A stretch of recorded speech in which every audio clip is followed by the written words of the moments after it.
और अब हिमाचल प्रदेश में कांग्रेस की कलह पर बड़ी खबर आपको दे दें। शिमला में विधायक दल की बैठक में प्रस्ताव पास किया गया कि सीएम चेहरे का फैसला आलाकमान करेगा, यानी हिमाचल में मुख्यमंत्री कौन होगा इस पर अंतिम मुहर दिल्ली में लगेगी और अंतिम फैसला गांधी परिवार करेगा। हालांकि रेस में सुखविंदर सिंह सुक्खू का नाम आगे चल रहा है। कहा जा रहा है कि सबसे ज्यादा विधायक सुक्खू के साथ हैं।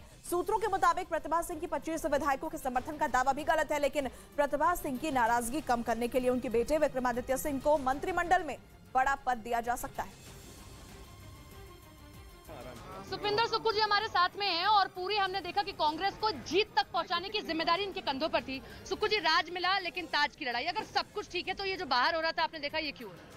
नहीं, बाहर तो कार्यकर्ता आते हैं, नारे लगाते हैं, कांग्रेस पार्टी जिंदाबाद। ऐसे नारे की एक तरफ लग रहे हैं कि रानी को ताज मिले, एक तरफ कह रहे हैं कि नहीं सुक्खू जी को ताज मिलेगा, ऐसा क्यों? देखिए, मेरी बात सुनिए, मुझे तो पता नहीं था। मैं तो सीधा अपने चुनाव क्षेत्र से शाम को 5:30 बजे पहुंचा हूँ। विधानसभा क्षेत्र में पहले कार्यकर्ताओं का धन्यवाद किया और कार्यकर्ताओं का धन्यवाद करने के बाद हमने अपने देवी देवताओं का पूजन किया। उसके बाद आए 6 बजे सीएलपी मीटिंग थी। कई विधायकों ने अनुरोध किया कि हम चंबा से चलना है, 9 घंटे लगते हैं। आपने बहुत कुछ डिसाइड किया इस चुनाव में, आप यहाँ तक पहुंचा, लेकर आए 40 सीटें। अब जस्ट ये बता दीजिए कब तक नाम सामने आ जाएगा? ये तो कम से कम ये 3 ऑब्जर्वर आपको बताकर गए होंगे। देखिए, अब ये कल जाएंगे हाईकमांड के पास, अपनी रिपोर्ट सबमिट करेंगे। हाईकमांड में जो वरिष्ठ नेता था सभी चर्चा करते हैं, सभी परिस्थितियों को देखते हैं, सभी लोगों से बातचीत कर राय को प्रकट करते हैं। उसके बाद मुख्यमंत्री की घोषणा होती है। मुझे मालूम है आप नहीं बताएंगे, लेकिन फिर भी कुछ 1-2 नाम तो आपने भी रखे होंगे, अपना रखा या किसी और का रखा, क्योंकि आपने देखा पूरा चुनाव, आपने सब कैंडिडेट्स को देखा, कौन जीत गया है कौन नहीं जीत कर है। देखिए, मैंने तो हाईकमांड का नाम रखा कि जो हाईकमांड का नाम होगा उसके साथ हम। उसमें कोई फिर इफ एंड बट नहीं होगा, कोई भी नाम आए सुक्खू जी को कोई दो राय नहीं है। मैं तो पार्टी का लॉयल सोल्जर आज से न्यू 35 इयर्स बैक मैंने पार्टी ज्वाइन की। उसमें सुक्खू हो या ना हो, उसमें सुक्खू हो ना हो कोई बात नहीं, I am loyal soldier of the Congress party. इधर हिमाचल प्रदेश में बहुमत मिलते ही कांग्रेस में मुख्यमंत्री पद को लेकर घमासान शुरू हो गया। कांग्रेस ने इस बार चुनाव में शानदार प्रदर्शन करते हुए वहां 68 में 40 सीटों पर जीत दर्ज की।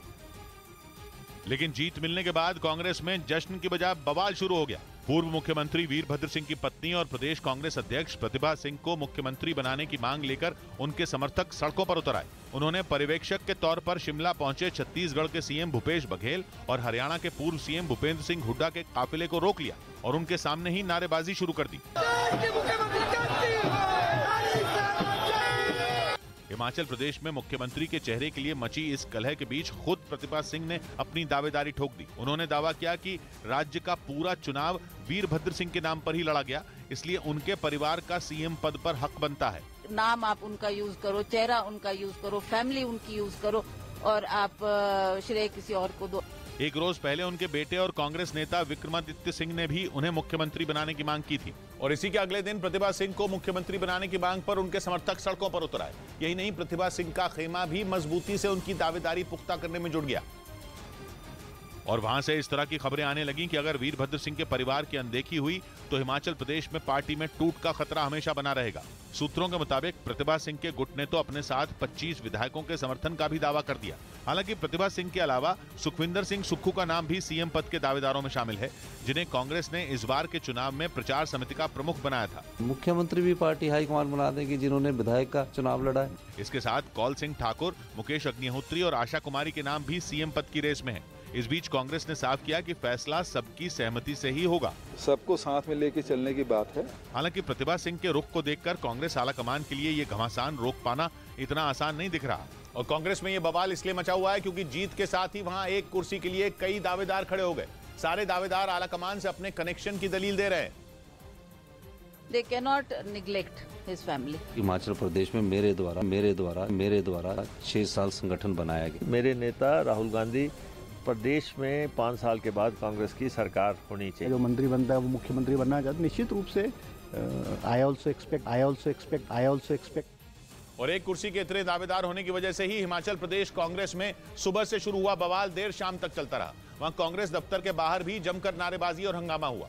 हिमाचल प्रदेश के कांग्रेस मुख्यालय में ही शाम को विधायक दल की बैठक होने वाली थी, लेकिन बैठक से पहले ही बड़ी संख्या में प्रतिभा सिंह के समर्थक वहां पहुंच गए, जिसकी वजह से शाम को होने वाली बैठक 2 घंटे देर से शुरू हुई।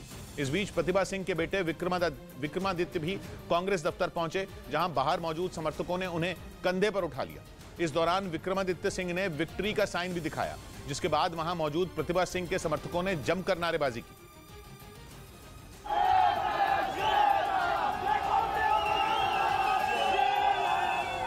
उधर अमेरिकी सरकार ग्रीन कार्ड से जुड़े नियमों में एक बदलाव करने वाली है, जिससे भारत के लोगों को बड़ा फायदा होगा। बदलाव से जुड़ा कानून अमेरिका की संसद में जल्दी पेश किया जाएगा और बिल पास होते ही ग्रीन कार्ड का अलग अलग देशों का कोटा खत्म हो जाएगा। अमेरिका में स्थायी तौर पर रहने और नौकरी करने के लिए ग्रीन कार्ड की जरूरत पड़ती है। अब तक हर देश के लिए ग्रीन कार्ड का अलग कोटा तय किया जाता था। जिस देश का जितना कोटा तय होता था, उस देश के उतने ही नागरिकों को ग्रीन कार्ड मिल सकता था। इस नियम का नुकसान भारत को सबसे ज्यादा होता था, क्योंकि काबिल लोगों की सबसे ज्यादा संख्या भारत में ही होती है। लेकिन ग्रीन कार्ड की लिमिट के कारण भारत के युवाओं को ग्रीन कार्ड के लिए सालों इंतजार करना पड़ता है। नए नियम के बाद अलग अलग देशों का कोटा खत्म हो जाएगा। मतलब ये कि अगर काबिल लोग केवल भारत में होंगे तो सारे ग्रीन कार्ड भारतीयों को भी मिल सकेंगे। इससे अमेरिका को फायदा ये होगा कि वहाँ की कंपनियां काबिलियत के आधार पर युवाओं को नौकरी दे पाएंगी। दूसरी तरफ अमेरिका में नौकरी करने के लिए ग्रीन कार्ड भारतीयों के रास्ते की मुसीबत नहीं बनेगा। इधर एनसीपीसीआर यानी राष्ट्रीय बाल अधिकार संरक्षण आयोग ने उन मदरसों की जांच के आदेश दे दिए जहां गैर मुस्लिम छात्रों